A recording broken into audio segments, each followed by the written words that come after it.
Hi, it's Jonathan.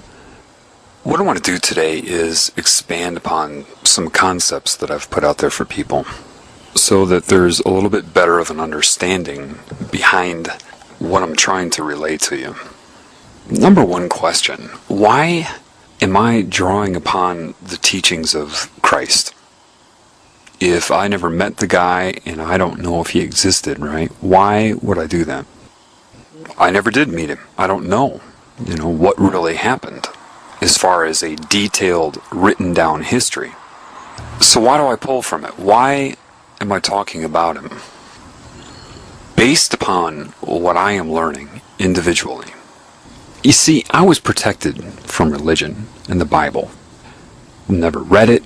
Maybe read the first page of the Old Testament and it disgusted me so much that I put the whole thing down. I've heard catchphrases put out there, throughout the media and whatever Christ was supposedly teaching and all that. But I was protected from it through the synchronicity of reality. Based upon what I am taught in the woods and just in life in general, the more that I'm taught, the more that I'm learning, the more I understand what Christ was saying. I mean, from the ground up. I may say it differently, but I understand it. And I'm not saying that I have a belief system that I understand it, because I know there are a lot of people that are like, yeah, I understand it too. That's not what I mean. I truly understand it. So, one thing I know is that somebody knew. Somebody, at some time, knew what I'm learning better than I know it. And you can only know that when you know it.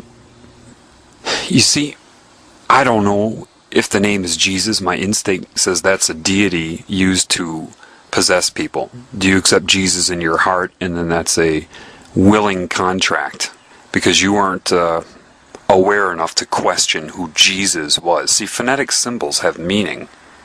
If his name wasn't Jesus, screw the translation. You're letting Jesus in your heart. A name. Do you understand the significance of that? You're letting a name identifying a personality. I don't care what they conned you into believing. Jesus means this and that. It means the, whatever. Forget that. You're also told the Statue of Liberty means freedom. Anyway, somebody at some time knew. And how do I know this person was connected to creation? Well, from what I'm learning. Somebody knew the correct way to perceive this reality. Somebody knew what it was and how to handle it, how to overcome it. Somebody did. I know the Illuminati didn't come up with a lot of those parables. They couldn't have, because if they could, meaning they had the understanding, the knowledge that builds the foundation reaching the conclusion in these parables, if they knew that, they wouldn't be doing what they're doing right now. Let me say that again. If these people that created religion knew and understood the meaning behind those parables, they would not be doing what they're doing right now. Therefore, I know that somebody knew outside of this control system. What the name was, I don't know. Based upon what I know from Spirit, whoever gave those parables would never be concerned with being anointed or being called the Christ. So, by deduction, based upon what I know, the man existed. I can only infer that they stole the teachings of this man to sell this pagan worship of Satan. What is Satan? Satan's a consciousness. Satan is neither male nor female. It's both. If you watch the movie The Passion of the Christ, Mel Gibson nailed the essence of Satan with Satan's appearance that seemed in a bizarre way neither male nor female, but strangely attractive. That character, the hooded character, very mysterious, very logical, very sensual. In other words, it exhibited both male and female characteristics, and I don't mean like a gay man would. I mean in a very mysterious, sensual, intelligent way.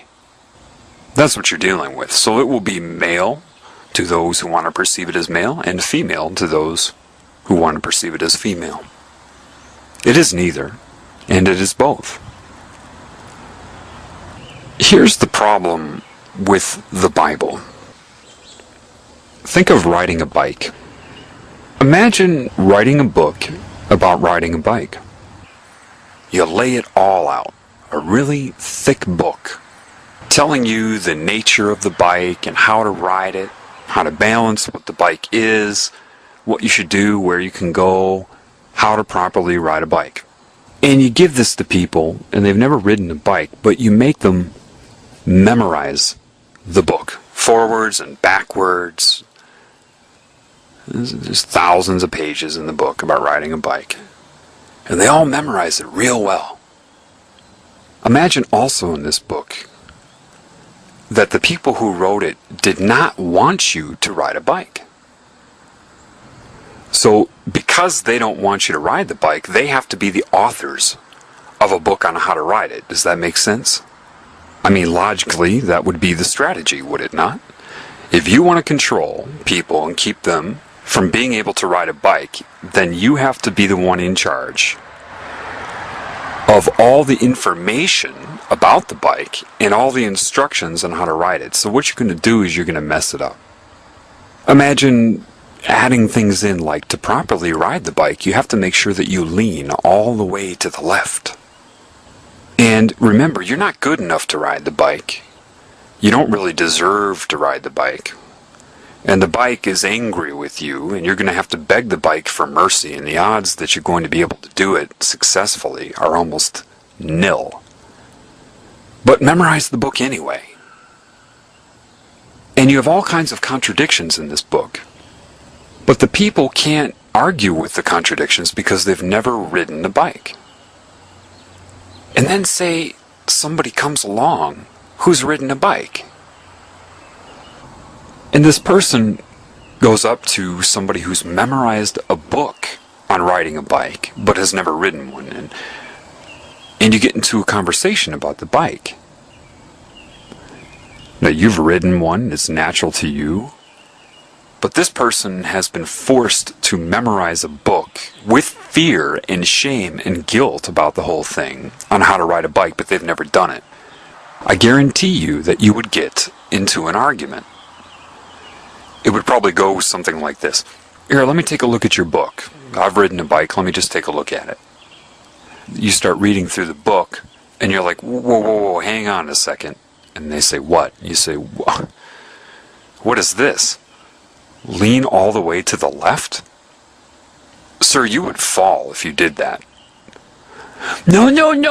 I know, I memorized that. That's chapter 3, paragraph 9. You must lean all the way to the left in order to successfully ride the bike. Sir, that's crazy. You'll fall. No! You're evil. This is the word of the bike. The bike wrote this, and this is its word, and it says that to ride it, it knows, and you're to lean to the left. Sir, I guarantee you the bike didn't write this. Here, look at this other chapter. Let me show you something. You see in this chapter how it talks about 90-degree angles? How it would be better to be positioned in a 90-degree angle on... And now look over here, it says lean to the left. Didn't you notice that contradiction? It's the word of the bike. It knows. It understands its own contradiction. What? Sir, I've ridden a bike. I don't know what's going on here, but I can tell you that whoever wrote this book does not want you to be able to ride a bike. And this big, heated, emotional argument ensues. Now, had you never ridden a bike, you wouldn't be able to look at that book and know what the lies are. It would be impossible for you to tell. So you say to the person, hey, look, here's a bike over here. You see? Yeah, they exist. You don't need to read about them. They exist. They've just been hiding them from you. This is a real bike right here. Here, get on. No, no, no. Just trust me. Get on the bike here. Put your legs over. And then you give them a push. And they try to ride. And they lean all the way to the left. And they fall. And now they're scared. The bike hates me. I must repent. No, no, no, no, no, no. Sir, you're copying the book, and the book doesn't want you to know how to ride the bike. The bike wrote this, but listen, just try it again. You put them on the bike, you give them a little push, and they fall again. And you say, watch me, and you get on the bike, and you're riding all over the place. And so now that they see you riding the bike, you've got their attention. You've got their attention because they've been reading about a bike and how to ride it their whole lives. And they can't understand why they can't ride it and you can.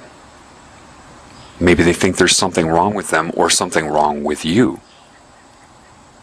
Well, that's not a real bike then. Yes, sir, it is. It's a real bike.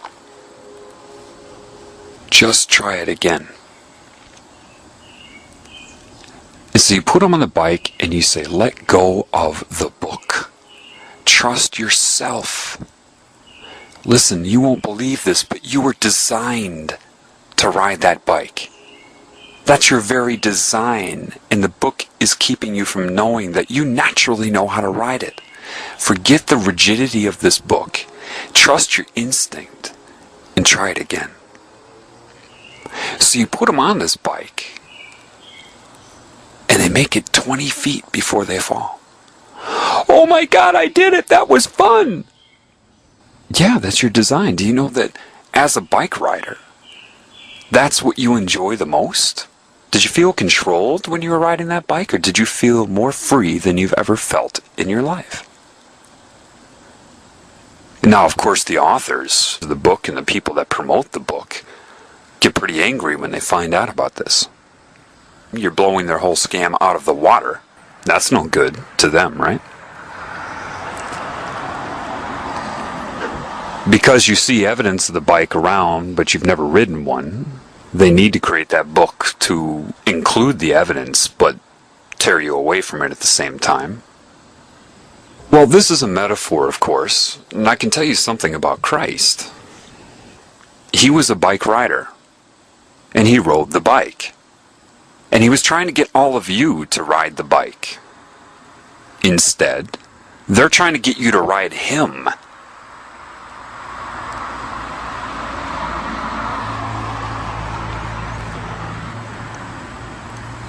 Understand my meaning. He was a bike rider, trying to get everybody else who were naturally bike riders to ride the bike. And now they're trying to get you to ride him.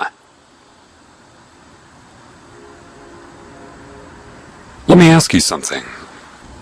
Did Christ feel like he needed to wear a specific outfit in order to be credible? Oh, that's right. No, he didn't.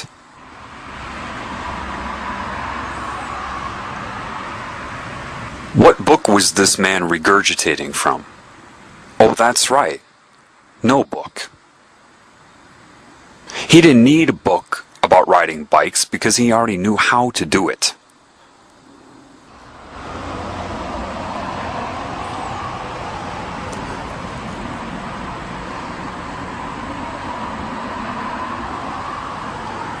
They're giving it a name and a procedure and a ritual called Christianity.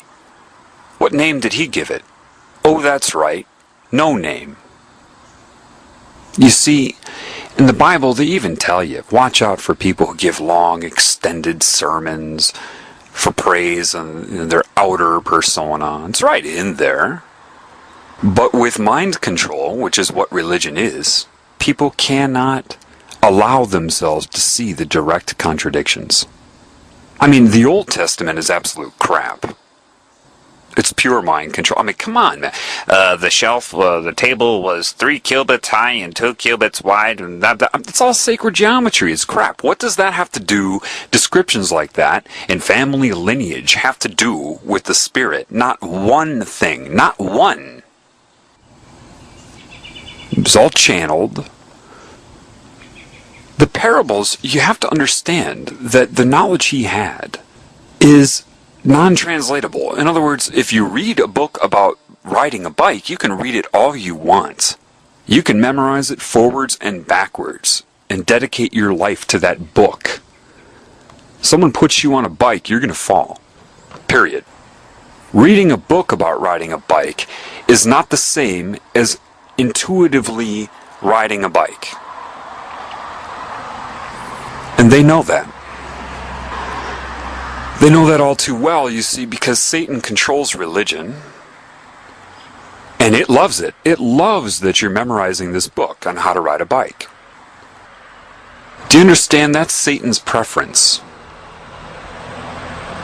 It prefers that because at the right moment, for everybody who's memorized that book about riding bikes, Satan will put you on that bike, and you're going to fall in the crucial time because you've depended upon a fraudulent book about bike riding, when the irony is you're naturally a bike rider.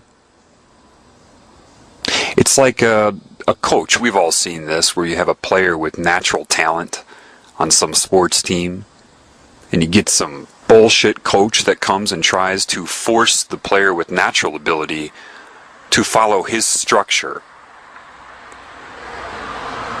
The coach can't play. The coach doesn't have 1 ounce of the natural ability of the player, but yet the coach, with his position of authority over the player, forces the player to acclimate to his philosophy based upon no talent whatsoever. And then the player screws up.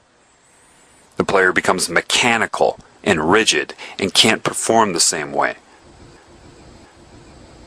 Parables are metaphors, okay? And they're meant to draw upon some sort of experience you've had to tune your mind to an understanding outside of descriptive words. For example, it's kind of like if I went up to a basketball team and I said to the players, guys, it's like the feeling you get when you spin a basketball on your finger. You know, the feeling that you get when it's stabilized and you just got it. You just know it. You've got it going. That type of feeling. And the ones who can spin a basketball on their finger say, yeah, I get that. Makes sense why I've drawn upon a feeling that you cannot translate into words. I cannot describe it with words. I can attempt to do so, but it's not the same thing as accomplishing spinning a ball on your finger. It's one thing to talk about it. It's another thing to do it. They say, yeah, I get that. Of course they get it because they've done it, therefore the parable has meaning. If they haven't done it, it will have no meaning. They'll hear and understand the same words I used and guess, but they can only guess because they've not done it. So they write that down. Well, that makes sense when I'm trying to explain whatever. Then imagine 2,000 included in this book is that metaphor. It's like spinning a basketball on your finger. But now there's no more game of basketball. There's no basketball in sight. No one would be motivated to do that and don't have a basketball to do it with. And all the people have memorized it, though, and they're actually using this metaphor to recruit others into a similar belief system, when none of them have spinned a basketball on their finger. Therefore, the real meaning behind that is gone. Whatever Christ said to people when he was talking with them, if that happened, of course, would have been in the moment, catered to whoever he was speaking to.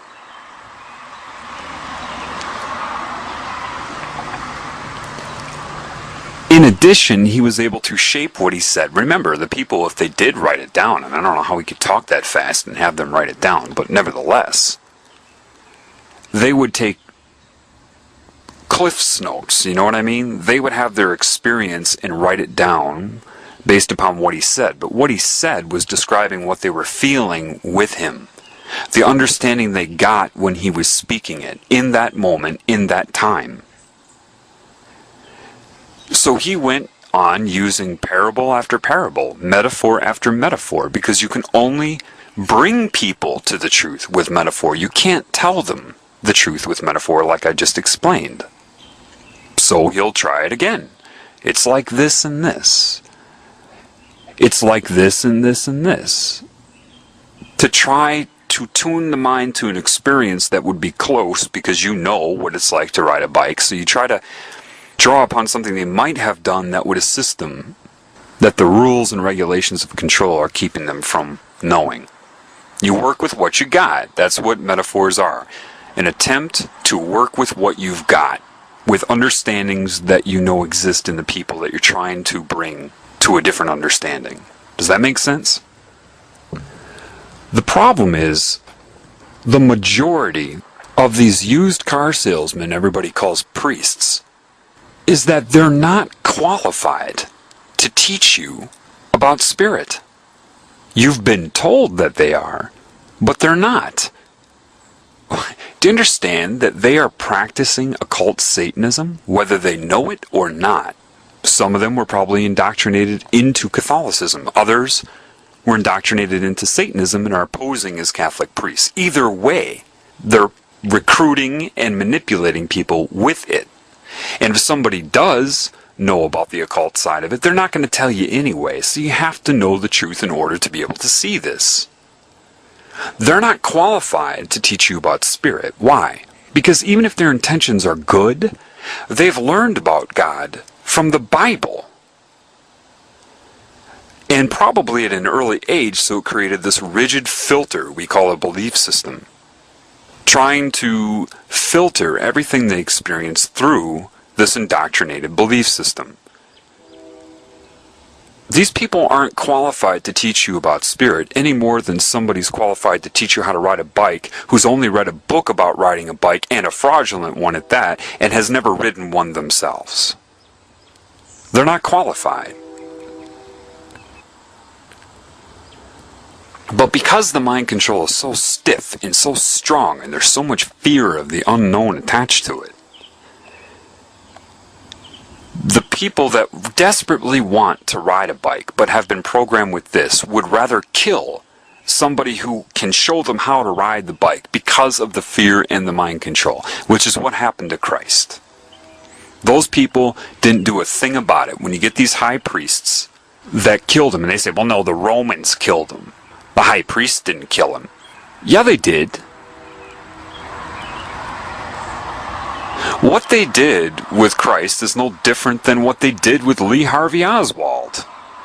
The Romans were the fall guys. They used manipulation and political pressure and sorcery of the mob mentality, fascism existing back then, to put pressure on the Romans to carry out their dirty work. That's what happened. And they can argue it all they want. It's what they do. That's why they argue. That's all they can do, is argue. And eventually they can't answer these questions anymore, so they just talk over you. Or, I love this one, you're crazy, you need some therapy. Generally, the people that run the world will come off as the nice ones. Everything they'll say about their group is always going to be, of course, nice, and anybody who says anything against their group is, of course, insane. The implication is they're insane, and the group will always be nice about it. You know, I care about you. You seem to be having some mental problems. You might benefit from some therapy. And you create this fraudulent pseudoscience they called psychology, and you indoctrinate the public into its credibility so that you can draw upon it whenever you are discovered. Because your control is outside of their ability to perceive, it works beautifully. You witness this all the time, whether you know it or not. I get a kick out of people thinking the Antichrist is going to be some sort of person with a title. No, it's this collective consciousness I've been telling you about. Anybody who is against the teachings of Christ. What's another way of saying against Christ?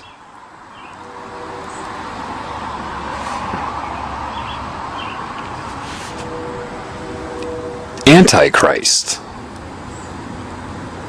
So, if you know anybody that's even publicly against, does not adhere to, or denies the teachings, not the man, the teachings, they are the Antichrist.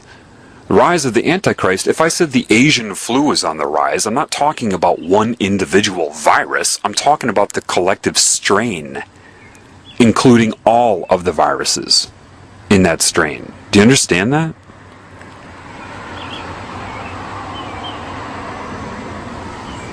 The rise of man doesn't mean the rise of one man. So, the Antichrist consciousness and control system here was already there back then. The Antichrist, or diseased cancerous consciousness, is what murdered him then, and it has risen since. And those who are in control of the world are Antichrist. It's obvious. But I don't talk about who they are at all, because I know that if people can't see it for themselves, telling them is useless. Therefore, I try to get you to be able to see the truth first. Like an MD cannot understand disease until they understand how the body works when it's not diseased. Does that make sense to you? If you don't understand normal homeostatic function in the body, how can you possibly interpret what the disease is if you don't know how the body works when it's normal? And it's obvious that nobody can see who it is, so telling them is useless. You have sorcery being practiced on you. You have all kinds of control methods you couldn't even comprehend. My goal is not to attack anybody. My goal is to fix this whole thing. I don't want to get out and escape it, because it will still exist. And believe me, if I'm being shown what's going on, that means something larger isn't happy with this situation either. So, it's not going anywhere. Look, if you want to know the nature of a priest, just ask him 3 questions. Go up to a priest and say, real innocently, just go up to the Catholic priest with his black and white, the dark side of the yin-yang, right? Black and white uniform. Or his robe as he's burning incense. All of these things you're warned about in the Bible. However, mind control works, doesn't it? No Christian is able to put 2 and 2 together. Forget about whether they thought of doing it. Control, they will be unable to see the contradiction because of the fear. This is God's word. How do you control people? Why did they steal the teachings of Christ? Because his truth was so pure and of an understanding they didn't have that it's very alluring. So they had to take his teachings. But imagine this. Say you have 10 statements supposedly by Christ. Okay, make the first 7 authentic. And then add 3 more to corrupt it and slip in a rule here and there. Some sort of rule about society and you that he didn't say.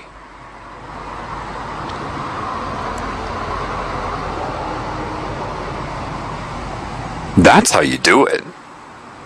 And that's what they have done. And you're not going to be able to see what is and what is not until you ride a bike. If you haven't ridden a bike, how can you read a book about riding bikes that is corrupt and be able to see the corruption? If you haven't ridden a bike, you're not going to know what is true and what is not. He was a bike rider trying to get you to ride bikes, and they're trying to get you to ride him, because they know if you try to ride him, you'll never ride the bike, and they got you.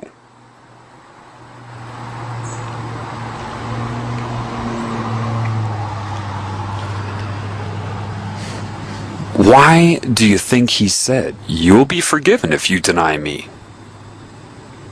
But not the creative spirit, because he was a temporary manifestation of consciousness. His name and his body don't matter, and he knew that, which is why he let go of it. Why did he keep his mouth shut when they questioned him? A, they didn't want to know the truth, and B, they weren't going to give him 2 weeks to try to lead him to the truth. Therefore, he couldn't answer the questions. He just kept his mouth shut. And he knew they were all under demonic mind control. Forgive them, they know not what they do. Why do you think you didn't know what you were doing? Because people think that demons somehow inject thoughts into your mind. No, your mind is a co-creation of you and foul play, whether it be mind control, a demon, or anything else. It's a co-creation, meaning a demon literally pushes your spirit out of the way, grabs the steering wheel, and uses your mind for its own intentions. In other words, it thinks for you, and the mind can't perceive that from outside of itself. Therefore, whatever it thinks it is thinking it. Therefore, the prison of the mind. When you connect to the creative spirit, now, it's so difficult to be precise on this, because I don't want people seeking something outside of themselves. The way the creative spirit will interface with you will be with your spirit, which is it, a derivative of it. And then it will rise from within to command your mind. It will never speak directly to your ego. And people say, well, yeah, but the way you talk about it, it's like a conversation. No, that's my translation for you of understanding. It is my spirit that is teaching me. Do you understand that? And it gets the influence from something larger. I'm learning from me. When I try to translate it for you, Jonathan, do this, Jonathan, this is how it is. That is a translation into words for what is occurring inside of me. It's the best way I can put it. What is their primary agenda? They absolutely require you to feel responsible for whatever they have done to you. Or it just won't work. I'll say that again. They absolutely need you to feel responsible for what they have done to and through you. They need you to be ignorant of the extra-dimensional influence, because if you're ignorant of that, you will blame everything on yourself. That's how it works. What a scam this is. Create the soul, right? Put you in there, put you in an energy body, and put you in a body. And of course, you will have absolute amnesia the moment you're born. And you're like a programmed character in a Sims game. And you develop your character with each new day. And they control the character. What they do is make you default the best they can. Make you defy what you normally would do. And the energy body, which is where your mind is, you see, your mind isn't in your brain. Your brain's a conjugate to your mind. It is just a receiver to it. It is larger than your brain accesses. Imagine if you have 500 points of consciousness in your mind, and your brain is tuned to access 240 or something like that. Then it's a filter. Do you understand that? It's a filter. It's blinders. And so when you die, they come to you and create an illusion, a reality as real as the one you experience right now, and try to slam you quick. They'll come to you in whatever way they need to, based upon assessment of your mind. Your mind will be like a hard drive on a computer. They can access all of it right away, instantaneously, and will create the suitable illusion and excuse for your experience. Either you're learning a lesson and your soul is evolving, so you need to do it again, reincarnate again to grow. Bullshit. Or you have sinned and I'm judging you and I am Jesus, and you can either go to hell or you can reincarnate and learn your lesson. Bullshit. Or they'll just try to send you directly to a hell-like experience and allow them, law of contract, to torture you because you feel you were judged by God. They do all the shit through you, pervert you, corrupt you, your character, basically, get all the other characters to hate you if possible, and then use what they've done to and through you against you. And with each new life, they break your will until eventually you just give yourself to this cancer consciousness so it can absorb you for itself. Why does it work? Why does it work for these secret societies? Satan, if you want to call it that, isn't stupid. Remember the discussion of scalar reality from the healing begins now. Very important now for you to understand that. Satan is like a consciousness that is separate, which is like cancer. Therefore, it has scalar growth, and it will see itself as one thing. So, when it seduces and entices and recruits, its reasoning will be very, very close to the reasoning that Christ would have, or the Spirit's reasoning. We are one. I am you, you are me. Very similar to creation, isn't it? Yet, it will have the cancer agenda, right? Hurt other people, that's fine. Just love me. That is the difference. The Spirit has respect and love for all of its creations. Cancer wants you to do whatever you want to that which is not its creation, to destroy it, as long as your allegiance is to the cancer. And once it sucks you in, you're its slave, whether you know it in your current role or not. It knows. So it can be very confusing for a Satanist because it will make a lot of sense. It will mirror a lot of the laws of creation, except for the love and respect for all of the creations. That will be the difference. Greed, materialism. That's what it does. There are two oneness campaigns going on simultaneously. One of them is the recruiting by the cancer. We are one. Do you understand that? We're one consciousness. Well, it's not wrong in its current state. That's absolutely true. It certainly does see itself as that way, and that is the phenomenon of the all-seeing eye, or the hive mind. Satan can speak through anybody at any time that it's connected to.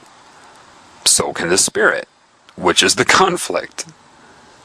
It's not its fault. It can't be in one thing. It has to be the result of free. For I'm unique to Satan in that I respect it, but I see it as something that has a problem. I understand that it's more intelligent than I am with its collective consciousness that it's using, like a bunch of computers that are all linked together for super processing. Satan's intellectual strength grows with each new soul that it absorbs. Hence a Marilyn Manson lyric, the more you fear us, the stronger we get. You know, it's a growth. Do you understand that? It's growing like a cancer. So I understand that it's over my head, and it understands that I understand that. A demon understands that I understand that. Mind control agents understand that I understand that. It tried to entice me, sure. But I turned it down. But the difference between me to it is that I didn't turn it down out of righteousness. Because righteousness is mechanical. It's a program. For example, I give this example, I think, in one of my recordings of where I was walking in the woods with a styrofoam cup of coffee, right? And I finished the coffee, and instead of taking it to a garbage can, I had this intuition to just put it down right on the trail. Now, 99.9% of humans with their mechanical mind would look at that. If they saw me do that, they would have their opinion based upon mechanical storage of what they believe to be the correct rules. Oh, he's littering. Or, oh, look at him, he didn't give a shit. Whatever their opinion is, but they won't understand what I was doing. Being connected to the Spirit and life, I had an understanding in that moment that by putting that coffee cup down, somebody's going to come by and they're going to pick it up. And when they do so, they're going to feel like they're contributing, and it's going to raise the Spirit in them. Therefore, their vitality. Well, it turns out I met the person who picked up that cup a couple days later by bringing this up synchronously, and she was a Rosicrucian that I've sat in the woods and talked to for long periods of time, because she's very rigid in her programming as well. Do you understand that Satanists get the same programming that Christians do? It's just a different programming. Satan either wants you to give yourself to it or sell yourself to it. It doesn't care what your experience is and your illusion. Oh, sure, you want 7 years, anything you want in your dream? Sure, okay. You could do that anyway, but you don't know that, so yeah, sign right here. Yeah.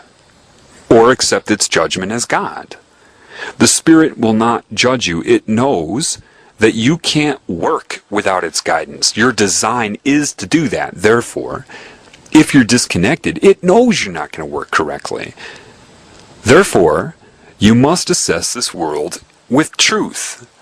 You must dismantle your belief systems, or be as a child, meaning pre-programming. That's part of what entering heaven as a child means. Pre-indoctrination. You have to be honest with yourself about this world. Let me ask you a question. What sane mind would create something like a mosquito, a tapeworm, a wood tick? There's no reason for that. It doesn't make any sense. Why did it happen? This is a world of both true creation, manifestation out of love, and miscreation, both created by a mind. But if the mind is not commanded by spirit and or love, the larger picture, then it's just math, because the mind is math. And if it doesn't have the correct guidance, then it's only mathematical probability. Do you understand that? Meaning you could take a knife and cut your hand off right now, but you're not doing that, are you? But mathematically, it's probable. Those that are not commanded by spirit or have been taken over by cancer see the world as math. Random calculation of possibility. And it can snowball based upon pain and pleasure. This is why they, what you call the Illuminati, are likely to do something incredibly humanitarian one day, and then something incredibly heinous and horrific the next day. Mathematical probability. They see no limits. They want new formulas, new calculations, new colors, new sounds, you know? There are a lot of things that you could do that you don't do. Some of that is because of the programming of your mind. The other element to that is your spirit. Technically, you shouldn't have to teach a child not to kill. It wouldn't be in their instinct to want to do that because of the guidance of spirit. The spirit is very strong in a child. You get these, and people say, old souls are very wise. No, the real truth is the old souls are the ones that have been here and have been having their will broken over lifetimes. So the old souls are the ones that are just following the system, and they've lost a lot of their ability to perceive the truth. That's why they go right along with the system, because once Satan puts them on that bike, it knows they're going to fall. So it's happy. Yeah, go ahead, go through the system, do whatever. You're not going to be able to withstand the fake judgment or whatever reality we give you when you die anyway. It knows that. That's what building your house in a rock means. You must know thyself, and the only way to know thyself is to know the love of spirit. And once you bear witness to that, it's going to be very, very difficult for Satan to prove to you that you are responsible for anything it did through you, to put you in guilt. The creative spirit loves you. So, every time someone connected to spirit or guided by spirit in a moment lets somebody feel that, which has happened to me a lot, Satan goes to work on them as soon as that interaction is over. And it is very likely they'll get dreamscaped, reprogrammed so that the very next day even, they forgot all about it. They forgot how it made them feel. It's always doing that. It's always trying to counter people that I talk to. Do you know how many people have complained of entity attacks after listening to what I have to say? Yeah. All I can tell you is that don't worry so much about that, because that's proof that you're doing something right. Why else would they attack you? It's mathematical probability, miscreation. The mind will create whether it is or is not guided by spirit and or cancer. Cancer is an insane creation, meaning a mind without the guidance of the whole. What is happening on this level is the same thing that happens in your body. There are many ways to look at it. Think of yourself as a cell to something larger. Just like I say that the cells in your body, perhaps they create their own holographic illusion that they experience, so they have an experience while they're alive for you. Well, maybe that's what you're doing. So the cancer in your real state is attached to the outside of you, and the more it breaks your will in your own illusion, the more access it gets to the real you, wherever you are, to come inside and corrupt and change you. So what you're having right now is an experience. You are not your experience, you are the experiencer. Do not let the experience change you, no matter how painful your experience may become or pleasurable it may become. Both pain and pleasure are the same as far as Satan is concerned. Pleasure is nothing like the true joy of being commanded by Spirit, and I can guarantee you that heaven is anything but boring. You won't be like, all these rules. No, because you will create that. You would come to the same conclusion that rules try to impart in this insane reality. If you're honest with yourself, you will see that this world is insane. The whole food chain is insane. What sane mind would create a world where life consumes itself? Well, that's God just subjectively experiencing itself to learn. What? How many times does God have to be a child that gets sacrificed and raped before God gets it? No, that isn't what it is. There's only one truth. And people say, no, truth is individual based upon subjective reality. No, it isn't. But insanity is individual, so congratulations. There's variability in everybody's perception. That should tell you something. Nobody has it right. I'm sitting here right now, and it's dark out, and I'm sitting in a nature area to record this. I'm looking at a tree right now. Whatever meaning I'm projecting onto that tree is wrong. And I know that I'll project different meaning than anybody else onto that tree. Therefore, the variability proves that it's not true. So you cannot seek the point of view or vantage point or understanding of God. You can't do that because the mind is incapable of doing that. Therefore, the only way to perceive correctly as the wind picks up here is to stop what you're projecting onto it. Stop doing that. Phase cancel out the meaning you think you're applying so that you can see the true meaning. How could you go about that? Say you take a walk in the woods, and do this, okay? Don't just listen to me and not do it. Do it. And take a nice brisk walk. And as your right foot comes down, in your mind, say the word right. As your left foot comes down, say the word wrong. Or good and bad, whatever. Right, wrong, good, bad. Walk fast and say it to yourself. Look down. Discipline your mind. Do this for 5 minutes straight. Don't look at anything but the ground in front of you and walk. And say, right, wrong, right, wrong, right, wrong, good, bad, and do that for 5 minutes straight. What you'll be doing is amplifying your binary state, its peaks of right, wrong, really bringing them up. And so close together, going back and forth, you'll begin to phase cancel them out. Do that for 5 minutes, then look up and look at a tree again, and say in your mind, right, wrong, as you're looking at that tree. Look at a deer, look at a squirrel, and say right, wrong. If you do this correctly, you will have the opportunity to bear witness to your own insanity. Your own insanity is the mind, which has been isolated in and of itself, which was never the design in creation. Now, the book that's meant to deceive you doesn't tell you that. Well, it does in some ways, but those parables are old, and people don't understand them correctly. The only way you can understand the parables given by whoever that man was is to learn them via your spirit in congruence with the Spirit.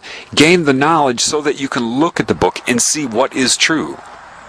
Meaning, put the book down. It's not going anywhere. Put it down.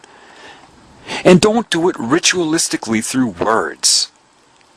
I'm going to pray for so-and-so and the Lord be thy name, blah, blah. That's all ritualistic and wrong. And if you pray like that, you're doing it from the mind and not the heart, and Satan knows that, which is why it wants you to use ritualistic prayer with words. And Christ knew that Satan would do that, which is why he would say, don't mindlessly mouth words. Oh, you must be special to know this. No. Anybody can know this. You just have to drop your fear and ask for it. Intend for it. And you have to let go of whatever you think you believe in order to know the truth. If you're not willing to do that, then you can't know Spirit. Because this is an insane world of miscreation and creation. It makes no sense. So if you take the walk and do that, it's not that you can seek the meaning, and the meaning you project is wrong as well. Therefore, you have to stop the meaning you're projecting so that the real meaning can be revealed to you. And there is only one meaning when you see that: love. Equal appreciation, love, and adoration for everything. And that's what Satan doesn't want you to know. That's what demons don't want you to know. They want you concerned about the future. You know, they want you to sit there and brainstorm and not be in the now. And they're strategizing against this because they know this knowledge is going to get out.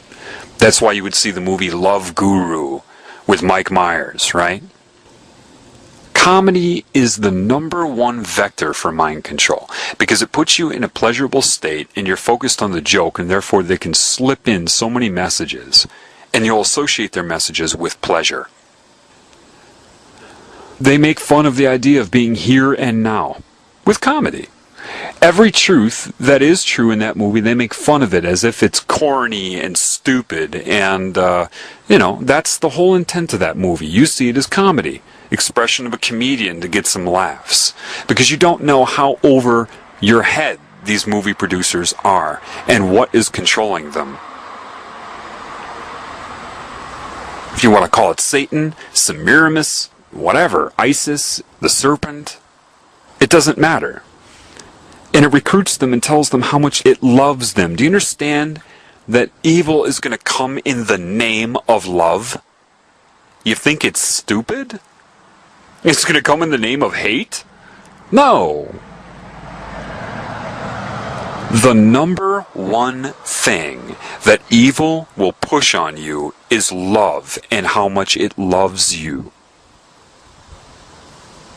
Just like the guy trying to get sex in a bar, telling the girl how much he loves her and how he'll respect her in the morning. A lot of girls can relate to what I just said because that metaphor has meaning for them. You know, I feel so bad for Satanists in the sense that they're being so duped.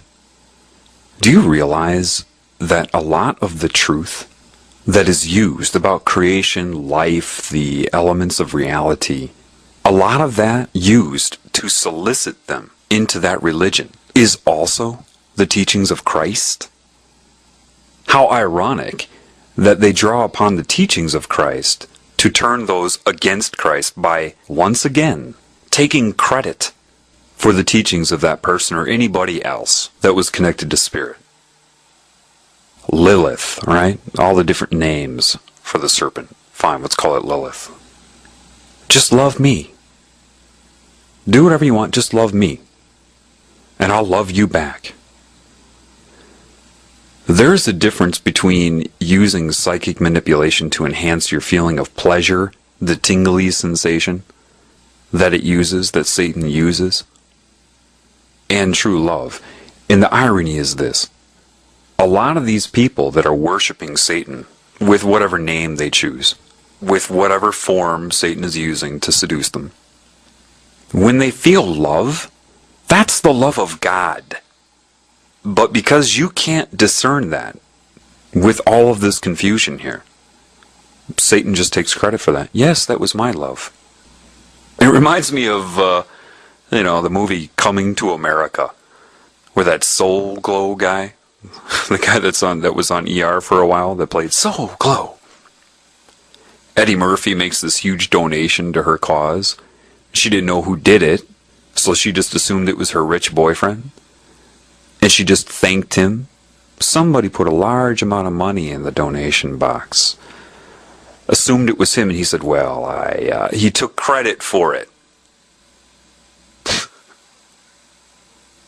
You think that Satan wouldn't do that?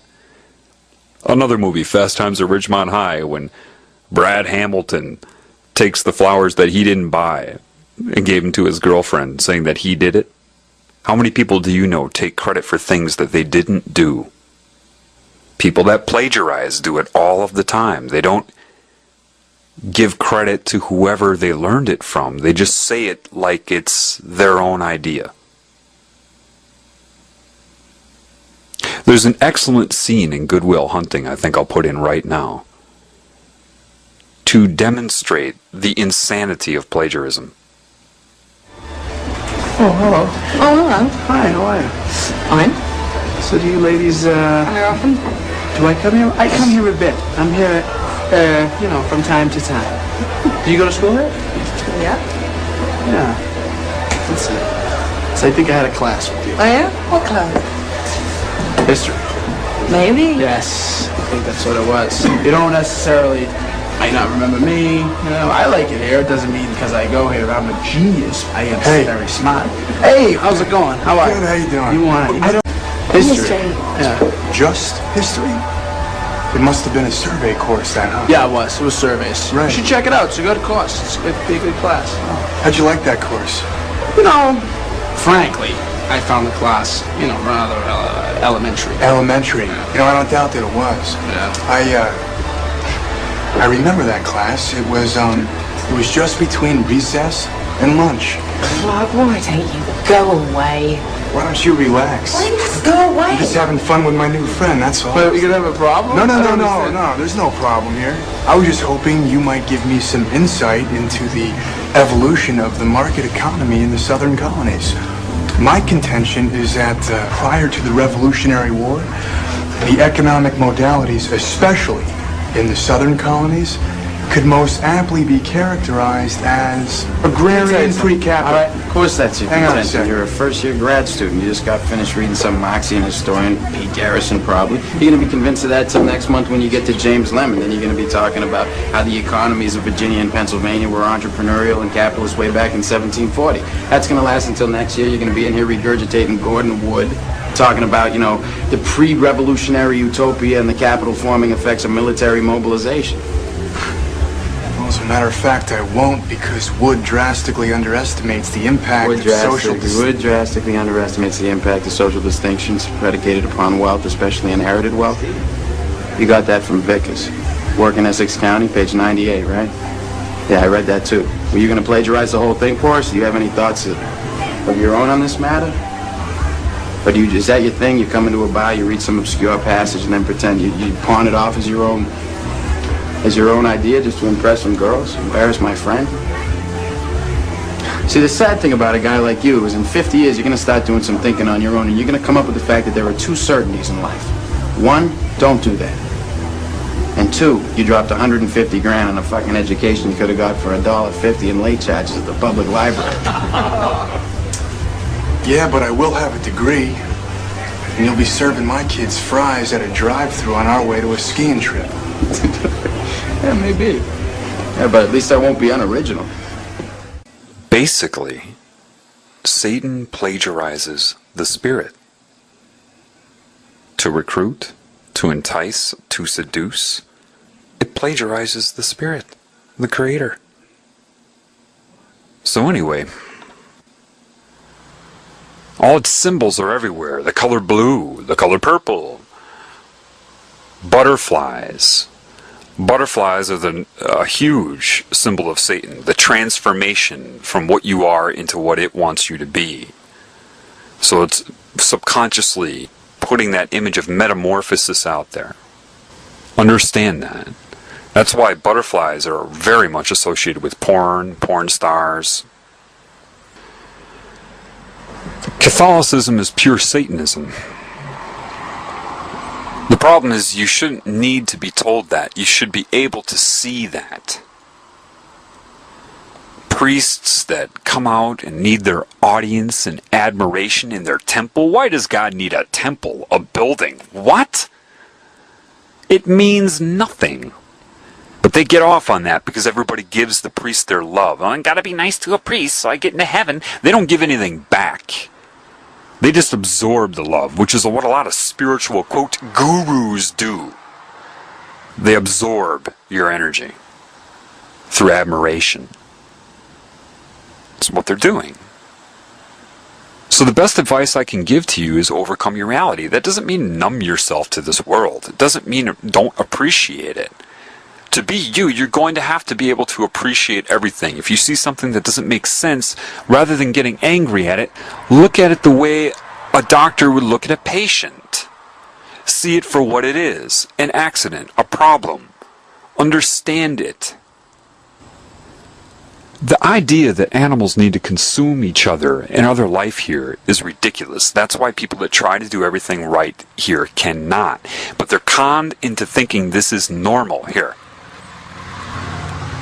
You're told right off the bat you're on Earth. How do you know? Why? Because other humans tell you that?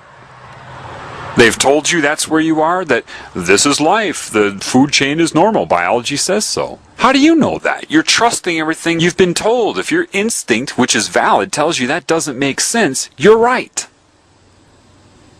Satan controls all of academia, all of the media, all of the money, everything you're told. And a total defense against that is getting you to hate Satan. Satan loves that. Why would Satan love that? Because you're giving it energy. And hate is not of your true nature. Therefore, if it gets you doing that, then you give it energy. An example of someone doing that would be Andy Kaufman, that comedian. A lot of people, they say they're just trying to get attention. Negative or positive is the same. So if you hate this consciousness, call it names and curse it, it has you. It's got you. Know thyself and be thyself. Do not be where you are. Be what you are, regardless of where you are.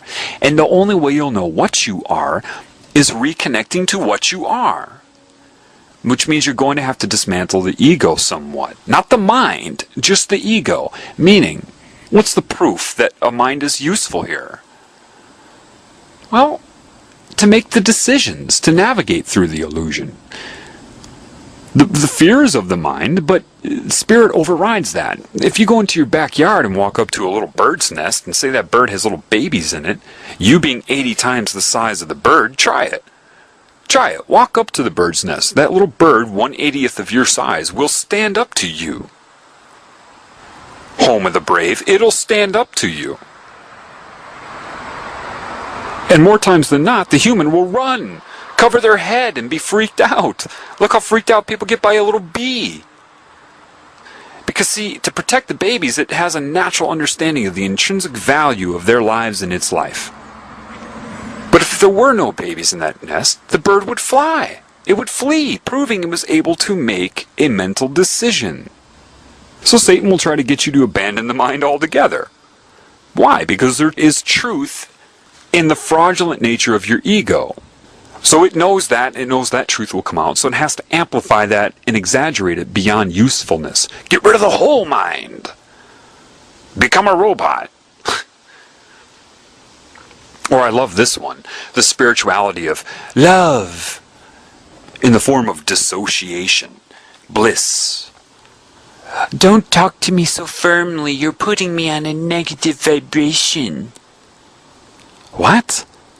What if you had a kid that was walking towards a busy street? Didn't know what they were doing. They were walking towards that street and the cars were unaware of the kid. Oh dear, I don't want to put you in a negative vibration. I want to be all of love, but I really need you. Bang! No, the moment you see that, your intuition will make you yell. Hey! You'll scare that kid probably in the moment. But that's better than the kid dying. Negative vibration. Satan coordinates this bullshit New Age movement to get people to dissociate. It's no different than getting drunk. It's detachment from your normal instinct to try to help everybody in this realm. You become concerned with your own bliss. Therefore, you don't speak out against it unless you're speaking out to get other people to detach. Now, you do need to detach from this reality, but while in it, it would help if you try to... See, your detachment as you walk in the woods and think that you've accomplished something, and you think your whole world is of your negative ego, that isn't stopping a little child from being raped today. Your detachment. Part of your responsibility is to get the word out. So Satan knows that. It's very, very clever. People don't get this. There are a lot of Satanists that are online. are against government. They're against the New World Order. They're against all of this control. Aren't they? They're talking about the Freemasons. People think, these Satanists are really honest. It's because you're like a chess player that's thinking 3 moves ahead, and you're playing somebody that's able to think 30 moves ahead. So you catch their bishop in 5 moves and say, ha, I got your bishop. And they say, ha, yeah, I know you did, and I knew you would, and in exactly 5 moves. And then 3.5 minutes later, checkmate. The number 1 subliminal message out there is a circle with an A in it, which stands for anarchy, and an American flag that is torn down the middle. Transparent American flags that are ripped in the longitudinal fashion. Why? And you know where they're most prevalent? You're going to love this. Pornography. Oh, you want to know why you should stay away from pornography? That's the number 2 vector for mind control, but the strongest effect. Why? If they're loading up your mind, forget about the positive commands to make you love the deviance in porn, but the propaganda commands of anarchy, and you masturbate to that, you wire your brain to associate whatever subliminal commands they're putting in your mind to pleasure. Therefore, subconsciously, anarchy equals pleasure. Ding, ding, ding, ding, ding. Stay away from porn. Don't you understand what porn does? Satan loves that too, because it gives you an illusion of sexual interaction. There is no sexual interaction. You're watching actors on the screen. Actors. You're watching people on a screen. And it creates the voyeur mentality of separation. And you actually masturbate and have your orgasm and have had no interaction with a human. And then you wire your brain that way, which is why a lot of married men or men in relationships addicted to porn are impotent. Why? They've wired their brain to want no interaction. In other words, object only. No personality, no value, just object. Which means they could be impotent in their relationship, go cheat on their girlfriend, and be hard as an iron bar. Why? It's programming in the mind to objectify women. That's how it accomplishes that. You don't know how sinister porn is. It has nothing to do with sex being good or bad. It has everything to do with mind control. Anyway, so Satanists are going to promote anarchy. You watch. You don't believe me? You just wait. I guarantee you they'll slip in that word as they're talking about government and how bad it is. Why? Because the people that are putting out this propaganda, the truth movement about 9/11, are the ones that attacked us on 9/11. Why? Don't you know their phrase? Order out of chaos. They want chaos. They don't want you to have a solution. No, no, no. They don't want you to be able to unify. They just want you to rise up like chickens with their heads cut off, so that there is chaos or anarchy. Don't think that's possible? Have you ever seen footage of a riot? They want you to rise up. Nobody's solving anything. It's just a bunch of propaganda bullshit about 9/11. People send emails to each other and talk about it all the time, but nobody's doing anything. Exactly. When the right date, day, hour, minute, second, it's going to kick off, and you're going to have anarchy.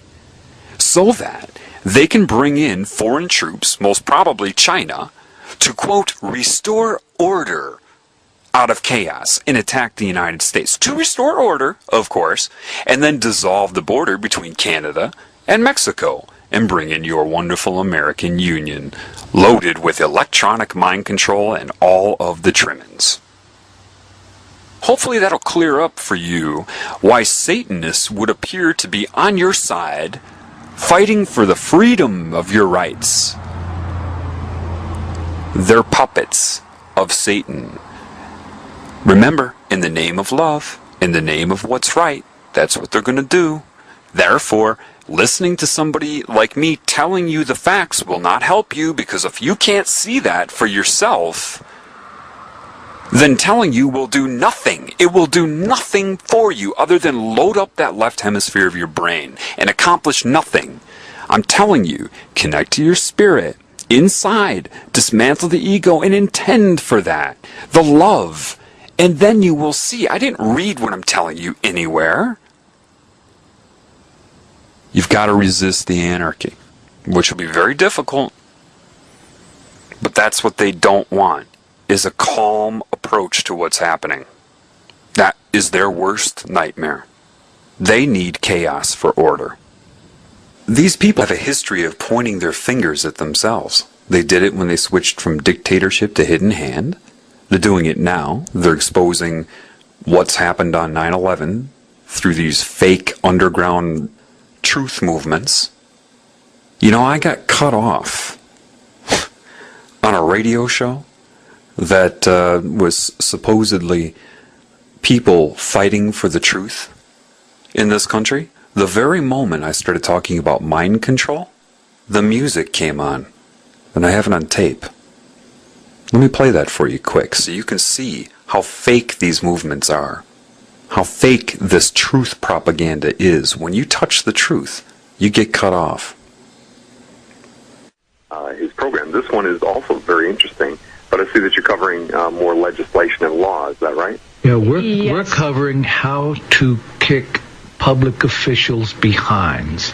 What we do is we file criminal charges against public officials who violate law. We're trying to reclaim our court system because everything that they do is unconstitutional, in violation of due process, and illegal. Our courts are completely out of control, and defense attorneys and other attorneys will not keep judges in line because judges will ruin their careers. So it's up to us, the citizens, to know the law and to take to task judges and prosecutors and individuals in the court system. That's what we do. We're out to reclaim our courts. What we do is the takedown strategy. I could give you a very interesting point of view on that if you're willing. Yes. The only thing is, though, are you open to anything that isn't foul language that you would deem logical? Yes. Or sincere in its nature, no matter where it takes you in as far as information? We're open to hear it. We may not agree, but we're sure open to hear it. Okay. Well, this is pretty interesting. And also, yes, we're open to hear it, but I do want to mention that we have a really full board of callers. We have like 8 callers waiting on the line because we had the call lines closed the first 2 hours. So please, for the sake of everyone who's been holding and waiting to call in for 2 hours, can we make it a little bit brief? Just be considerate of the other callers waiting, please. Sure. This is going to be weird going fast, but 6 months ago, I sat down with an ex-FBI agent, and he explained the whole thing to me. Would you like me to go further? Yes. Yes. Okay. He left the FBI. Texas, interestingly, is where he was stationed. He told me about 2 things. One, that he had busted a party. That he and a team of people. And this isn't a video I watched or some book I read. This is a gentleman looking me right in the eyes. Mm-hmm. And with intuition, you can gauge if somebody's being honest with you or not. And there was extreme criminal activity involving sexual practices going on at this party. And he tried to go forward with an investigation. It was pulled. Mm. He transferred to Customs on the East Coast and found out that it was our government bringing in cocaine. And it was at that point that he left the FBI. Mm. He himself told me to not do anything, to not look into it. He has contacts in the mafia and told me how they described it to him. He said, you're talking about the judicial system. And the mafia people would say to him, and I'm going as fast as I can, how do you think these judges get elected? He said, well, right, how do you think they get into office? We own you. And that's pretty weird to have an ex-FBI agent tell you that. But that's what we're dealing with. You're dealing with organized crime. Absolutely. Okay. And so it is a messed up maritime system. You understand that. But what it's going to come down to, regardless, when you strip away all the detail, is the resonance of love, which is basically a truth vibration. When people have that, then they can stand up for the truth. If they're disconnected, they'll be binary in their mind, and they will justify why not to be a life form, which is that which expresses love and truth. So that is where we got to focus, you know, and a lot of it is recharging the spirit of people so they actually feel like they should contribute, that they do have value in and of themselves, and when they can do that, they're more likely to stand up for other people. Absolutely. We are in the same place. Yes. The one thing that I try to demonstrate more than any other is that this is not just our right, it's our duty. And in doing this duty, we're not out here to harm anyone. Oh yeah, I file a lot of criminal complaints against public officials. But that's merely a means to a proper end. I have no animosity toward these guys. For the most part, I consider the police to be people who want to be good guys. Exactly. They're stuck in a garbage system they can't fix. And when we implement these strategies, we don't do this out of feelings of anger or vengeance or vindication. We do it out of justice and duty. And more than that. And trying to make things fair for people. I'm going to file about 100 criminal complaints because of one arrest. I'm going to file against public officials who have no idea what they did wrong. And I'm going to charge them with following policy. And the reason being is I want to give them plausible deniability. I want them to be able to go to their boss and say, hey, Bubba, why am I getting in trouble for doing what you told me to do? Well, this is my purpose. It's not to get them in trouble. Can I add something to that? Sure. I think that, you know, with today's technology, it is quite possible to administer what's called rapid belief modification via mind control. Now, that can be used detrimentally, but when we come to a situation like this, the primary problem is the human inability to move on. Right. To forgive.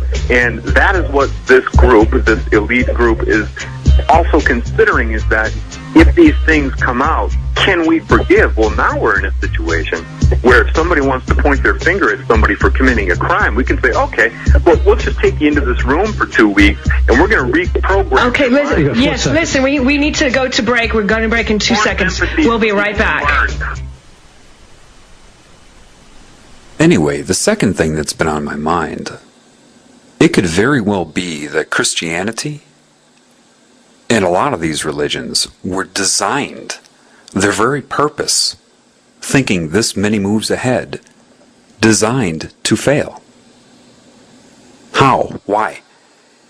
Well, if they steal the teachings of Christ and then create this Jesus deity, this Trinity, which isn't what it was, then point their fingers at themselves like they always do, expose the Babylonian symbolism, the satanic symbolism of the religions they created. They could do that in hopes to make you abandon all Christ's teachings as well, do you see? If you don't know that they stole those teachings, then you'll think that they created those teachings. They expose the deity as symbolism, and then everybody will have their big sigh of relief. Oh, we don't have to be good. We don't have to follow any of that. You see, the ultimate last-ditch attempt to discredit Christ. Why? That opens the door for the New World religion of sorcery, or Satanism, for the utopia. It has to be that because there's no way these people doing what they're doing could have given the metaphors that Christ gave to create some symbolic deity. The two wouldn't go hand in hand. So, it really, from what I've been learning, what I've seen, they stole his teachings to draw people into both Christianity and Satanism. Then they're going to point the finger at the symbolism of Christianity and other religions so that people release all of the teachings of Christ, thinking was a fraud, for the final entrapment. It's very important that you stay balanced. Because regardless of what's happening in this reality, you have got to stay you while you speak out about it. All of these things. The primary foundation of what you are is love, and that's what they don't want you to know. And the easiest way to do that is to come in the name of love and slowly tear you away from it, redefine it, to ensnare you in the web. One more thing I want to address for people, which has nothing to do with the topic, but I'll add it to this recording, okay? People are kind of getting tongue-tied and gridlocked trying to approach people about what's going on. Finding it very difficult, as would be predicted, to go up to a stranger and start talking about the New World Order, or even spirit. It is very difficult. So how do you approach people? Well, I've already shown you that. You've got to understand, look, it doesn't matter how fraudulent a person's belief systems are. They're very rigid, regardless. If you try to attack somebody's belief system, even if it has been built off of disinformation, you've got to understand their very personality is built off of the disinformation. So if you attack the disinformation right out of the blue, they're going to feel like their very existence and their personality is under attack. Does that make sense to you? The best way to do this is to show them subliminal messages. It's one thing to do it online, but people can always say, oh, he did that. He put it in there with Adobe Photoshop. It's another thing to do it in person. Now, I recently just took a trip all the way through the South, and I went all over the place. Like in, for example, Nashville, Tennessee. They had this huge mall, and I went in there with the Glamour magazine, November 2007, in hand, and went store to store. So yeah, I'm putting the footwork in. I don't have a lot of money, but I spent my money to do this. Why would I do that? It didn't matter what store. It could be Banana Republic, a hair salon, Foot Locker. It didn't matter who it was. It's real easy to do.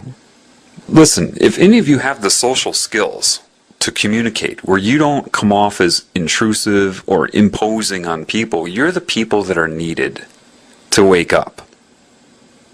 Okay?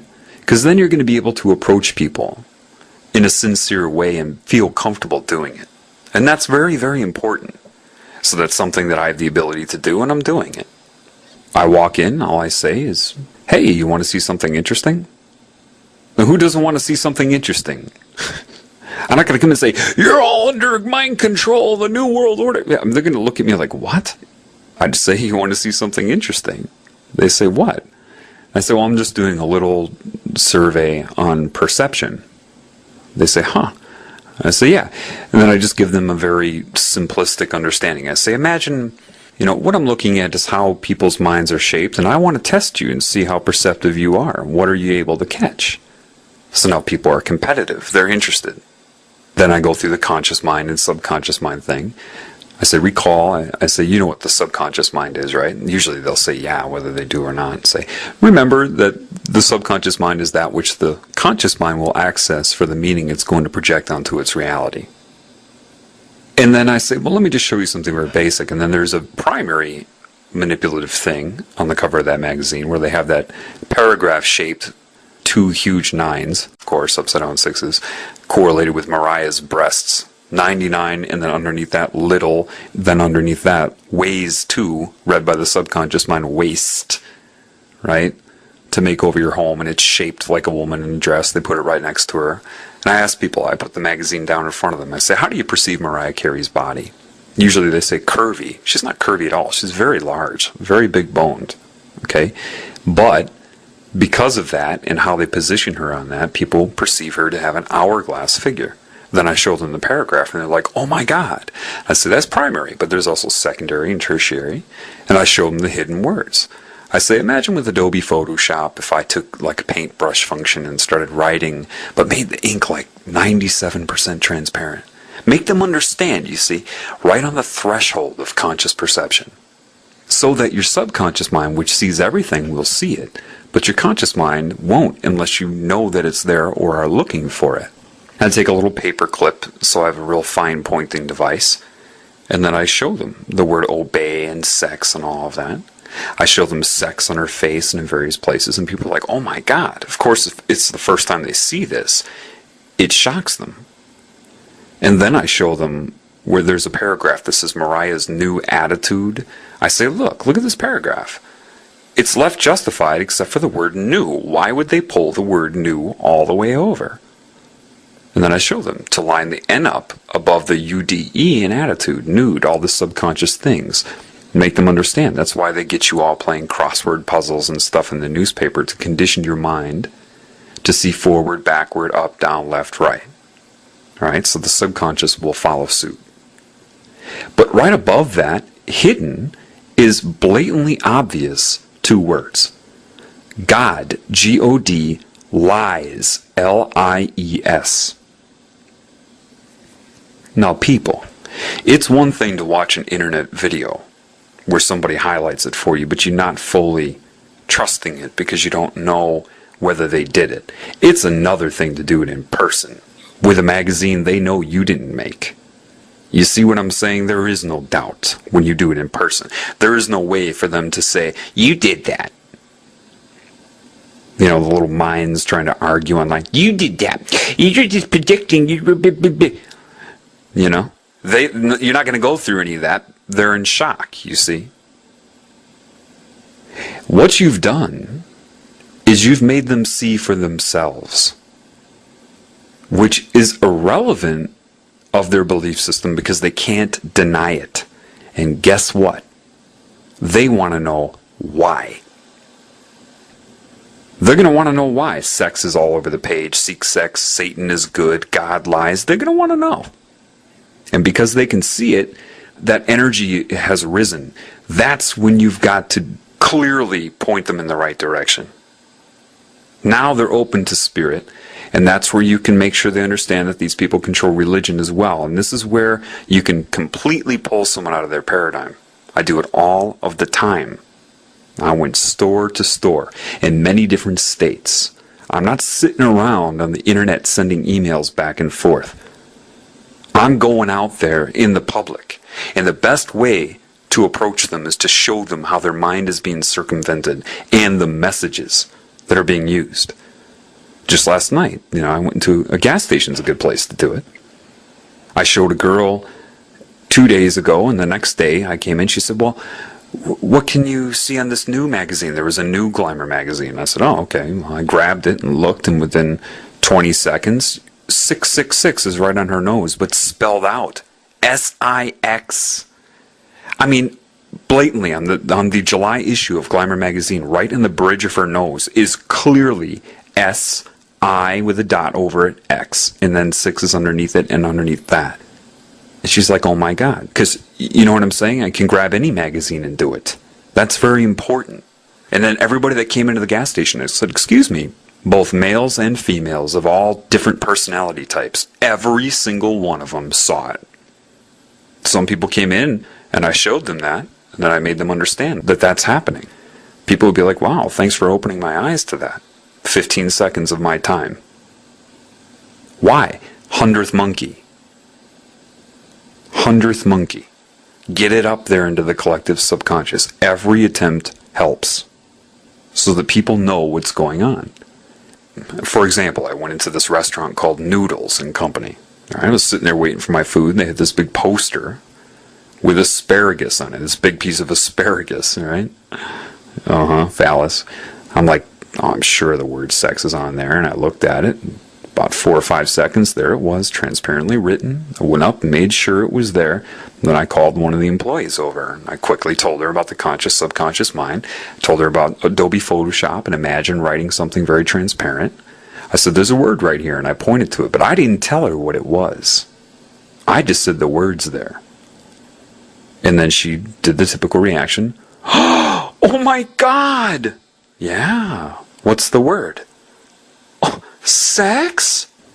See, not projection, people. This is why doing it in person is so incredibly important. The online videos are a teaching tool, but you've got to be able to do it in person or you're not going to be effective. Next thing I know, a whole crowd of people around me. And their belief systems kicked in. Oh, those advertisers. I said, advertising? Advertising? This is a public restaurant. See that kid over there? You think that kid can read? Yeah, do you know your subconscious mind sees everything? Advertising. I have a handout for this insurance company. that has this picture of a statue on it. And they just edited into the statue the word flag subconsciously, transparently, and then the ripped American flag. Do you understand what I'm telling you? This is a worldwide effort of the secret societies under the control of this cancerous consciousness that people often refer to as Satan. It's not a joke. So, anyway, you're not going to be able to convince people to break out of their mold unless they have good reason. Seeing how they're being incredibly manipulated, even though the subliminal messages are bare minimum, that's enough. It's enough to spark their interest. Believe me, they're going to want to know why. And you've got to be able to do it in person. That's why you've got to tune your mind.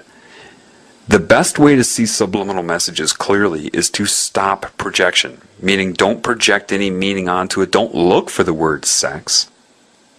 Stop your mind, and then what you see will blow you away. Don't expect a word, just allow yourself to perceive what is there.